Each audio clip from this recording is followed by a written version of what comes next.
Salut tout le monde, j'espère que vous allez bien. Je sais, j'ai fait une semaine sans poster. Je ne me sentais pas très bien et j'étais très heureuse de recevoir plein de messages que mais tu n'as pas posté, tu n'as pas posté, tu n'as pas posté. J'étais très contente. Alors, aujourd'hui, comme vous l'avez vu au titre, on va parler de la Tunisie. Parce que les gens ont plein de préjugés et d'a priori sur la Tunisie. Donc, on va un peu parler dans cette vidéo-là, après l'intro.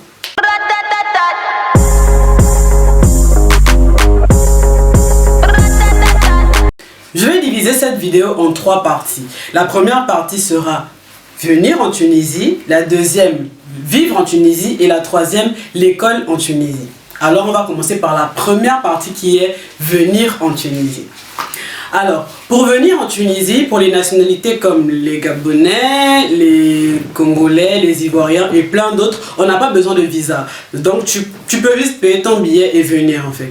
Pour les autres, par exemple comme le Cameroun et quelques autres, il faut avoir un visa. Pour avoir le visa, c'est pas très compliqué. Une fois que vous avez choisi l'école dans laquelle vous voulez aller, il suffit d'avoir une préinscription de cette école que vous pouvez avoir en ligne sur Google et quelques documents administratifs habituels à apporter à l'ambassade, acte de naissance, etc. Pour choisir les écoles, vous pouvez simplement aller sur Google. Vous écrivez sur Google école en Tunisie, ce que vous voulez faire, vous voyez les avis. Si vous voulez plus d'informations par rapport aux écoles, vous pouvez chercher sur Google par rapport à ce que vous voulez me contacter sur Instagram. Mon Instagram qui sera affiché tout au long de la vidéo cette fois-ci pour que vous reteniez bien. Et vous me demandez un peu ce que je pense de cette école et je vous dirai tout ce que vous voulez savoir. En fait, pour survenir en Tunisie, c'est pas très compliqué. C'est juste tu choisis ton école et tu viens. Maintenant, on va passer au deuxième point qui est vivre en Tunisie. Les gens ont tellement d'a priori sur vivre en Tunisie, le racisme, le terrorisme, etc. Avant que je ne vienne en Tunisie, quand j'étais au Gabon, et à chaque fois que je disais aux gens que je devais aller faire mes études en Tunisie, on me disait toujours, tu n'as pas peur de mourir, les terroristes, on va t'agresser, etc. Ils sont trop racistes, ils aiment pas les noirs, etc. etc. C'est des préjugés que plein de personnes ont. Alors ce n'est pas totalement vrai et ce n'est pas totalement faux non plus. C'est vrai qu'il y a des racistes en Tunisie, mais comme dans tous les pays, en France, il y a des racistes, il y a des racistes dans tous les pays. Les gens pensent trop que les Tunisiens sont terroristes, peut-être parce que c'est un pays musulman. Mais ce n'est pas le cas, parce qu'à un moment donné, il faut différencier religion et puis personne en fait. Les musulmans ne sont pas racistes. Il y en a qui le sont et d'autres non. C'est pas parce qu'un pays est musulman que forcément il y a le terrorisme, il y a le racisme, il y a les bombes partout, par-ci, par-là. Non, c'est pas le cas. On est en 2020, il faut qu'on apprenne à avancer, les mentalités doivent évoluer. Un pays musulman n'est pas forcément un pays terroriste. Ça, c'est vraiment les médias qui veulent nous faire croire ça. Parce que même en parlant de terrorisme, depuis que je suis en Tunisie, j'ai pas encore vu de cas. J'ai juste vu quelques cas, mais c'était vraiment des cas isolés. C'est pas comme si tous les jours, tu te balades dans la rue, tu vois un gars qui se fait exploser. Genre. Non, vraiment, c'est pas le cas. Genre. Moi, j'ai jamais vu ça. Déjà, de mes propres yeux, j'ai jamais vu. J'ai juste entendu parler par-ci, par-là, tu vois.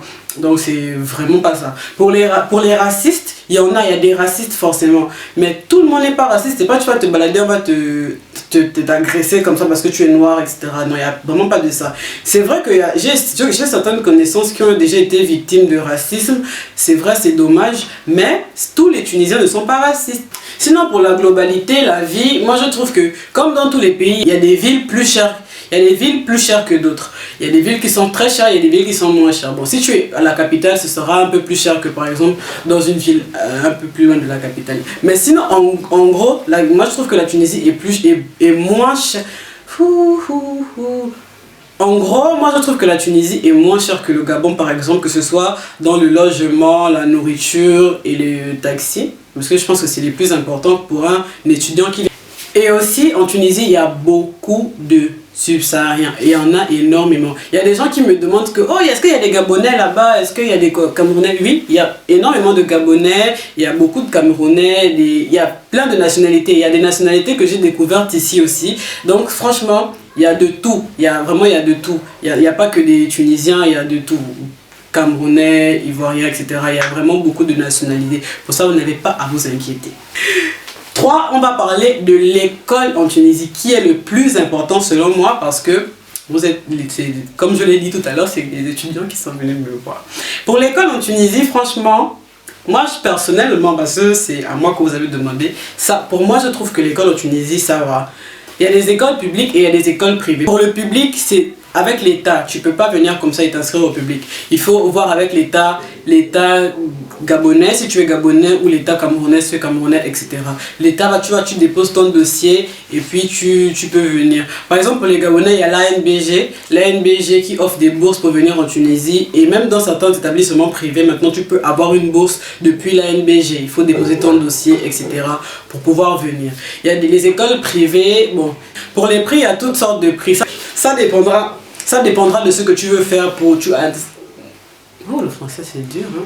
Franchement, avant de commencer YouTube, je ne savais pas que je ne savais pas parler français, mais moi, je suis en train de découvrir. Ça dépend de ce que tu veux faire. Tu vois, comme je vous ai dit tout à l'heure, sur Google, tu regardes, il y a les prix, il y a tout. Pour l'enseignement, déjà, moi, avant, j'ai pas fait l'école au Gabon, genre, j'ai pas fait l'université au Gabon. Quand j'ai eu mon bac, je suis directement venu ici. Donc, je n'ai pas été, par exemple, à l'UOB ou à Mbaya, donc je sais pas vraiment comment ça se passe dans les publics. Mais moi, je suis dans un établissement privé, donc du coup, je sais qu'il y a le suivi par rapport aux professeurs. Tu peux poser des questions, les profs sont à l'écoute. Si tu n'as pas compris, les profs peuvent revenir, etc. Franchement, pour ça, il n'y a pas de problème. Je ne suis pas en train de faire la pub de la Tunisie, hein, pas du tout. C'est juste pour vous donner plus d'informations pour ceux qui sont intéressés par la Tunisie, parce que j'ai vu que de plus en plus, il y a des gens qui veulent vraiment venir en Tunisie, en fait. Donc, c'est pour ça que je préférais faire cette vidéo pour vous aider. Le seul problème vraiment qu'il y a dans les établissements, c'est parce que certains professeurs parlent en arabe. Et oui, pour ceux qui se posent la question, en Tunisie, on parle français. Oui, je ne sais pas parler arabe, je parle français. Vous allez vous dire que, mais ça fait 3 ans et demi que tu es dans un pays, tu ne parles pas la langue. Maman, papa, on parle français ici, donc je parle français. Et puis en Tunisie, on parle l'arabe qu'on parle en Tunisie, c'est juste l'arabe tunisien en fait. C'est pas le même arabe qu'on va parler au Liban ou bien, tu vois. Donc c'est ça. Comme je disais, certains professeurs vont parler peut-être arabe en classe, mais vous avez totalement le droit de dire monsieur, non, excusez-moi, reparler en français. Parce que souvent, tellement ils parlent arabe tous les jours, ils oublient de parler français, etc. Donc franchement, il n'y a pas de souci pour ça. En tout cas, si vous voulez plus d'informations, comme je l'ai dit, mon Instagram, vous m'envoyez un message, oui, salut Armanda, j'ai besoin d'informations sur la Tunisie. Oui, et il faut aussi savoir que les diplômes de la Tunisie sont très reconnus, hein, parce que souvent les gens ont peur un peu des trucs. Les diplômes de la Tunisie sont très reconnus, parce que la majorité des personnes que j'ai connues en Tunisie qui ont eu leur diplôme et qui sont rentrées au pays, que ce soit gabonais ou camerounais, oui, et burkinabé aussi, c'est les 3 nationalités que je sais, ils ont trouvé du travail directement. Parce que ces 3 nationalités que j'ai citées travaillent déjà actuellement dans leur pays respectifs parce que les diplômes sont quand même très valables. Et puis au fait, moi que j'ai oublié de spécifier, c'est par rapport au travail en Tunisie. Si par exemple tu es un étudiant et que pendant les vacances tu as envie de travailler, c'est vraiment très difficile comparé à la France qui a plus d'ouverture, mais en Tunisie c'est très difficile. Parce que moi par exemple j'ai jamais eu de travail ici parce que je sais qu'il y a beaucoup d'arnaqueurs par exemple. Moi mon coloc, il avait fait un stage, il avait fait un travail pendant les vacances, pendant 1 mois, le petit allait tous les jours, à la fin on l'a pas payé vraiment. Mais il y en a d'autres qu'on paye, mais c'est vraiment des sommes, vraiment tu peux rien faire avec.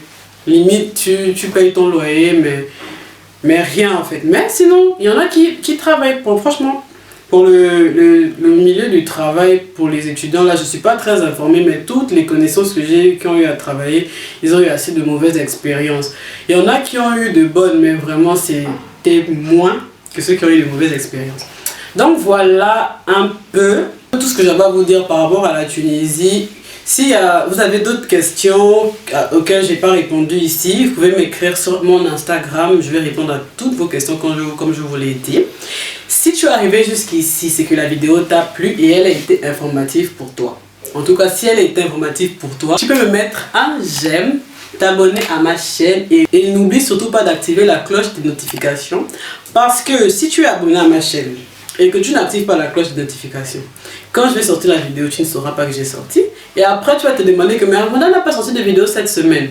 Alors que si tu as la cloche, tu sauras en temps et en heure à quelle minute, à quelle seconde j'ai posté la vidéo.